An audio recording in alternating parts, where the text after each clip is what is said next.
প্রত্যেকের শরীর থেকে একটা রশ্মি নির্গত হয়। রশ্মি, আমাদের শরীর থেকে যে রশ্মিটা নির্গত হয় সেটার একটা স্পেশাল নাম আছে, TIR। কি নাম বলেন তো?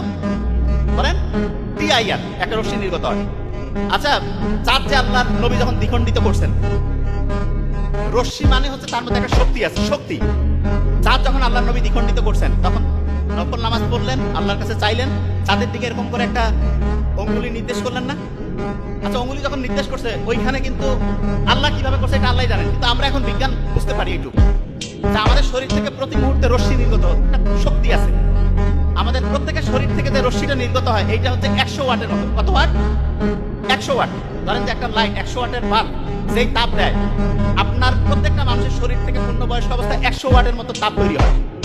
আচ্ছা, এই যে এখানে যতজন আছেন দেখেন প্রত্যেকের শরীরে তাপ বের হচ্ছে, এই জন্য এখানে কিন্তু এরকম ঠান্ডা লাগতেছে না, গরম লাগতেছে না?